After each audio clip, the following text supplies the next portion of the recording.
మీ business ఏదైనా మీ ఊర్లో promotion చేయాలంటే అది సుమన్ టీవీతోనే సాధ్యం. ఇప్పుడే సంప్రదించండి.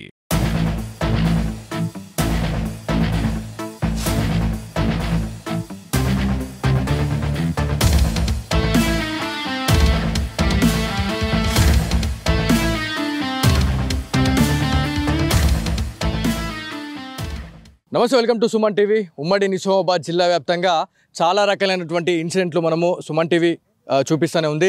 సో ఇందులో భాగంగానే మొన్న మనము ఆర్మూర్ వెళ్ళినాం. అదేవిధంగా నిజామాబాద్ పట్టణంలోని రామర్తి చెరువుకి సంబంధించిన అక్రమ కట్టడాలకు సంబంధించి కూడా మనము ఆ చెరువులో చూపించే ప్రయత్నం చేసినాం. సో ఇందులో భాగంగానే మనము బోధన్కి వచ్చినాం.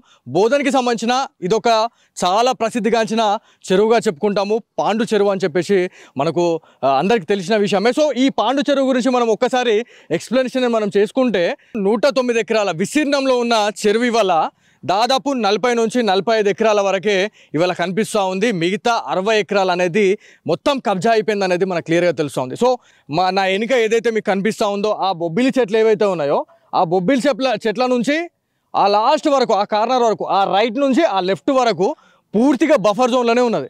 సో అధికారులు ఏం చేస్తున్నారు?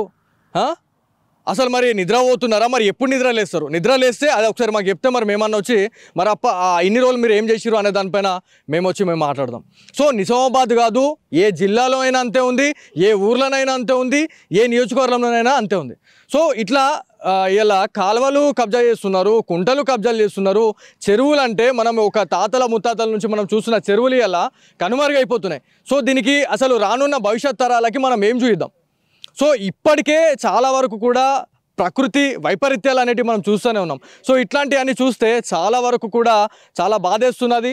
దాదాపు 60 ఎకరాలు ఇలా కబ్జాకు గురైందంటే ఒకసారి ఆలోచించండి. గత ప్రభుత్వ హయాంలో ఎవరైతే బీఆర్ఎస్ నాయకులు ఉన్నారో వాళ్ళు, అదేవిధంగా మున్సిపాలిటీ అధికారులు, ఎవరైతే నగరపాలక సంస్థ నుంచి అధికారులు ఆ ఇండ్లు ఏవైతే ఉన్నాయో ఆ లేన్ మొత్తం కూడా అసలు ఎట్లా పర్మిషన్లు ఇచ్చారు? కొంతమంది ప్రజలతో మనం మాట్లాడితే అంటే మేము బీదవాళ్ళం కాబట్టి మాకు పర్మిషన్లు ఇస్తలేరు, వేరే వాళ్ళకంటే బడాబాబులకి ఏం చేసినా కూడా వాళ్ళకి చెల్లుతుందా అని చెప్పేసి కూడా కొంతమంది చెప్తా ఉన్నారు. సో పాండు చెరువు దగ్గర ఉన్నాం. మనతో కొంతమంది ఇక్కడ బోధన్కి సంబంధించిన సిటిజన్స్ ఉన్నారు, కొంతమంది ప్రజాప్రతినిధులు ఉన్నారు. ఒకసారి వారితో మాట్లాడదాము. అన్న మీరు చెప్పండి, సో ఇదంతా చూసిన తర్వాత మీకు ఎట్లా అనిపిస్తూ ఉంది? అంటే దాదాపు 109 ఎకరాల చెరువు ఇలా మీ కళ్ళ ముంగటనే ఇలా సగం అంతరించిపోయింది, సో సగం మాయమైపోతూ ఉంది. సో దీని గురించి ఏం చెప్తారు? బోధన్ పట్టణ ప్రాంతానికి సంబంధించినటువంటిది పాండు చెరువు. నిజామాబాద్ జిల్లాలో అతిపెద్ద చెరువు అనేటువంటి పాండు చెరువు. ఇది 109 ఎకరాలు. అదేవిధంగా ఆ సైడ్ పోయినటువంటి బెల్లాల చెరువు 668 ఎకరాలు. అది బోధన్ పట్టణ ప్రాంతానికి తాగునీరు అందించేటటువంటి బెల్లాల చెరువు. అదేవిధంగా చెక్కి చెరువు ఇటు 68 ఎకరాలు. ఇది 68 ఎకరాలకి ఇలా చెక్కి చెరువు దాదాపు ఇప్పుడు ఈరోజు 40 ఎకరాలు కబ్జా గురి కావడం జరిగింది. అక్కడ ఉన్నట్టయితే మరి అందరు ఇల్లు కట్టుకొని దాదాపు చెరువులంతా మూసేసారు. ఇప్పుడు 20 ఎకరాలే మనకు చెరువు ఉంది. అదేవిధంగా ఈ పాండు చెరువు ఇచ్చినట్టయితే ఇది దాదాపు 109 ఎకరాలు. 109 ఎకరాలకి వెళ్ళి ఈరోజు మీరు సుమన్ టీవీ ద్వారా ఒకటి వేడుకుంటున్నాను. 40 ఎకరాలే మనకు వాటర్తో ఉన్నది ఈరోజు. ఇంకా 65-70 ఎకరాలు కబ్జా మొత్తం కాబడింది. బడాబాబులు ఈరోజు కబ్జా చేసి మరి ఏదైతే మేము పాండు చెరువు కింద దాదాపు మేము రైతాంగం అంతా 1500 నుంచి 2000 ఎకరాలు మాకు నీళ్లు పారేది. ఈరోజు మాకు 500-600 ఎకరాలు కూడా మాకు నీళ్లు సరఫరా అయితలేదు. ఈ విధంగా మేము రైతాంగం అంతా తీవ్ర నష్టాలు ఉన్నాం. కాబట్టి ఒకవేళ మేము ఈ బెల్లాల చెరువు కింద, మరి పాండు చెరువు కింద, ఈ చెక్కి చెరువు కింద, అదే బెల్లాల చెరువు చూసినట్టయితే 668 ఎకరాలకు వెళ్ళి దాదాపు 300 ఎకరాలు అక్కడ కబ్జా కాబడింది. అక్కడ కూడా మేము 3 నుంచి 4,000 ఎకరాలు మేము పంట పండించుకుంటాం రైతులు, మేము రైతాంగం అక్కడ ఆధారపడి. మరి ఈరోజు బోరు కొట్టుకోవాలంటే 400 నుంచి 500 ఫీట్లు బోరు కొడితే కదా మాకు వాటర్ వస్తలేవు. సో ఇదంతా చూస్తే అధికారులు ఏం చేస్తున్నారు? అసలు రెవెన్యూ అధికారులు ఏం చేస్తున్నారు? నగరపాలక సంస్థ వాళ్ళు ఏం చేస్తున్నారు? ఈ ఇండ్లు అనేటివి ఇంత ఈజీగా అయితే ఎవరు కట్టరు. సో ముడుపులు చెల్లిస్తేనే ఇట్లాంటి ఇండ్లు అనేటివి పుట్టగొడుగులాగా మనకి వెలుస్తున్నాయి, రోజుకొకటి తయారవుతున్నాయి అనేది మాకు క్లియర్గా తెలుస్తుంది. దీని గురించి అధికారుల గురించి మీరు ఏం చెప్తారు? ఇక్కడ రెవెన్యూ యంత్రాంగం కానీ, మున్సిపల్ యంత్రాంగం కానీ ఒక కమిట్మెంట్కి వచ్చేసి మరి బడా రాజకీయ నాయకుల కనుసనుల్లో వారికి పర్మిషన్ ఇచ్చి ఈ కబ్జాలు, ఈ పాండు చెరువు కానీ, చెక్కి చెరువు కానీ ఈ విధంగా బడా బాబులకు కబ్జా గురి కావడం జరిగింది. కాబట్టి స్థానిక మరి రెవెన్యూ ఆఫీసర్లు కానీ, స్థానిక మున్సిపల్ అధికారులు కానీ వెంటనే తేరుకొని ఈ కబ్జాకు గురైనటువంటి బఫర్ జోన్లు ఏవైతే కబ్జాకు గురైనాయో బిల్డింగ్లు వాటిని కూలగొట్టి మరి రైతాంగానికి కాపాడవలసినటువంటి అవసరం ఉంది. కాబట్టి ఏదైతే రాష్ట్ర ముఖ్యమంత్రి గారు మరి హైడ్రా పేరుతోని ఏదైతే హైదరాబాద్లో మరి చెరువులను పరిరక్షిస్తున్నారో అదేవిధంగా మా బోధనలో కూడా చెరువులను పరిరక్షించి రైతాంగాన్ని కాపాడాలని నేను వేడుకుంటున్నాను. సో ఇది అంటే మనం ఆల్రెడీ సుమన్ టీవీ ఆధ్వర్యంలో ఉమ్మడి నిజామాబాద్ జిల్లా వ్యాప్తంగా ఎక్కడైతే కబ్జాలకు గురవుతున్నాయో చెరువులు కావచ్చు, కుంటలు కావచ్చు, అక్కడికి వెళ్ళి మనం గ్రౌండ్ రిపోర్ట్ చేస్తున్నాము. అక్కడున్న సిటిజన్స్తోని కూడా మనం మాట్లాడి మనం తెలుసుకునే ప్రయత్నం చేస్తున్నాము. సో అన్న మీరు చెప్పండి, హైదరాబాద్లో హైడ్రా తన పని తాను చేసుకుంటా పోతుంది. రేవంత్ రెడ్డి సర్కార్ గురించి మాట్లాడుకుంటే నా అన్న అయినా పర్లేదు, నా తమ్ముడైనా పర్లేదు, ఎవడైనా నాకు అక్కర్లేదు. సో తప్పు జరిగిందా గులగొట్టేరి అనే ఇన్స్ట్రక్షన్ అయితే ఇవ్వడం జరిగింది. సో ప్రతి జిల్లాకు కూడా హైడ్రా తరహాలోనే ఒక్కొక్క సంస్థ కావాలి, అట్లా ఏర్పాటు చేసుకోవాలని చెప్పేసి కూడా కొన్ని ఆదేశాలు వస్తున్నాయి. సో ఒకవేళ వస్తే ఎట్లాంటి మార్పులు ఉండబోతా ఉన్నాయి? నిజంగానే గౌరవ రేవంత్ రెడ్డి గారు ఏదైతే హైడ్రా బఫర్ జోన్లో నిర్మించినటువంటి ఇండ్లకు కానీ మరి చెరువులలో శిఖం భూములలో నిర్మించిన ఇండ్లకు తక్షణమే కూల్చే ఉద్దేశంతో ఒక హైడ్రా తీసుకొచ్చిండు. దాన్ని స్వాగతిస్తున్నాము. ఎందుకంటే ఇక్కడ కోట్ల విలువ చేసే భూమి ఇది, దాదాపు 1 ఎకరా దాదాపు 10 కోట్ల విలువ చేసే భూమిని ఇప్పుడు 109 ఎకరాలు ఉన్నటువంటి విస్తరం ఉన్న ఈ పాండు చెరువు ఈరోజు 40 ఎకరాలకు వచ్చింది. దాదాపు 60% అక్రమలకు గురైంది. ఈ కనబడుతున్న బిల్డింగ్లన్నీ కూడా బఫర్ జోన్లు ఈ చెరువులో ఉన్నటువంటి ఇండ్లే నిర్మాణంలో ఉన్నాయి. కాబట్టి అప్పుడున్నటువంటి బడా నాయకులు కబ్జాలు చేసి మన నిరుపేదలకు అమ్మిన పరిస్థితి.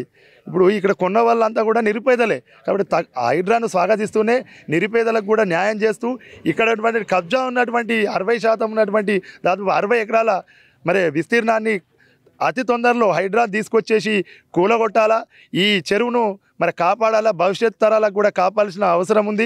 దీన్ని కూడా అదేవిధంగా మినీ ట్యాంక్మెంట్ చేసినట్టయితే 100 ఎకరాల పైన ఉంది. కాబట్టి మినీ ట్యాంక్మెంట్ చేస్తే ఇక్కడ ఉన్నటువంటి బోధన పట్టణంలో ఉన్నటువంటి ప్రజలకు కూడా మరి 1,00,000కు పైగా జనాభా ఉన్నటువంటి ఈ బోధన ప్రజలకు కూడా ఆహ్లాదకరంగా ఉంటుంది. కాబట్టి ఈ కింద ఉన్నటువంటి ప్రాంతానికి కూడా దాదాపు 1000 ఎకరాల నుంచి 2,000 ఎకరాలకు కూడా నీరు అందించే అవకాశం ఉంది పెంచితే, దీని సామర్థ్యం పెంచితే. కాబట్టి తక్షణమే రైతులకు కానీ ఇటు ప్రజలకు కానీ ఎంతో మేలు చేసినటువంటి అవుతారు. కాబట్టి తక్షణమే రేవంత్ రెడ్డి గారు దీని మీద దృష్టి సారించి ప్రతి జిల్లాలో ప్రతి మున్సిపాలిటీలో హైడ్రాన్ తీసుకొచ్చేసి అక్రమాలకు గురైనటువంటి చెరువులను కానీ శిఖంపులను మరి తక్షణమే స్వాధీనం చేసుకొని దీన్ని వివిధ అవసరాలకు వినియోగించాలని మేము ప్రభుత్వాన్ని రిక్వెస్ట్ చేస్తున్నాం. ఇవన్నీ చూసిన తర్వాత దాదాపు ఒక 50 నుంచి 60 ఇండ్లు అయితే మనకి ఈ లైన్లోనైతే కనబడుతున్నాయి.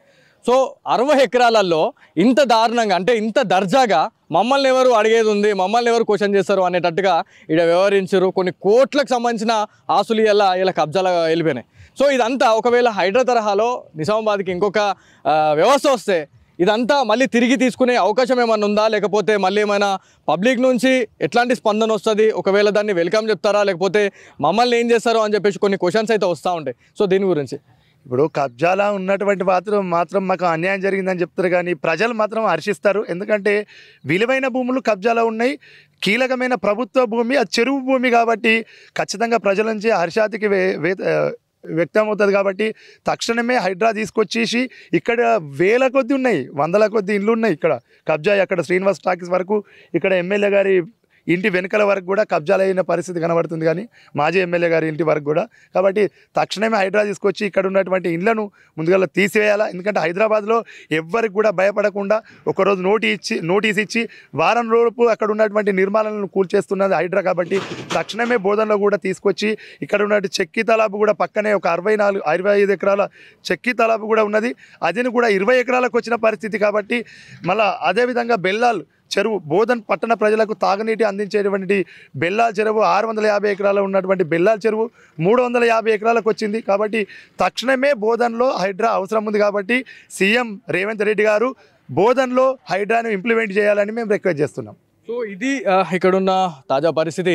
సో వీళ్ళతో మనం మాట్లాడుతున్న టైంలో ప్రతి ఒక్కరు కూడా ఇదే చెప్తున్నారు. ఒకప్పుడు 100 ఎకరాల చెరువులు ఇలా 40 ఎకరాలకు వచ్చిందంటే ఒక్కసారి ఆలోచించండి, దాదాపు 60 నుంచి 65 ఎకరాల ల్యాండ్ అనేది వాళ్ళ మొత్తం కూడా కబ్జా అయిపోయింది.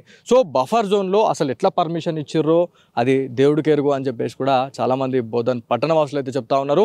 సో మళ్ళీ ఇంకొక కార్యక్రమంతో మళ్ళీ మేము ముందుకు వస్తాం. సో మీకేమైనా మీ ఏరియాలలో ఇంకా ఇట్లాంటి ఏమైనా చెరువులు కావచ్చు, లేకపోతే గవర్నమెంట్ ప్లేసెస్కి సంబంధించి ఏమైనా కబ్జాలు జరిగితే మాత్రం డెఫినెట్లీ మా సుమన్ టీవీ స్క్రీన్ పైన కూడా ఏదైతే మా ఆఫీస్ నెంబర్ ఉంటుంది దానికి కాల్ చేయండి. డెఫినెట్లీ సుమన్ టీవీ టీం వస్తుంది, అక్కడికి వచ్చి మీ ప్రాబ్లం ప్రాబ్లమ్స్ని కూడా 10 మందికి చూపించే ప్రయత్నం అయితే చేస్తుంది. సో ఇది ఇవాళ Suman TV special story. Camera person కార్తిక్తో బాలు, సుమన్ టీవీ బోధన్ నుంచి.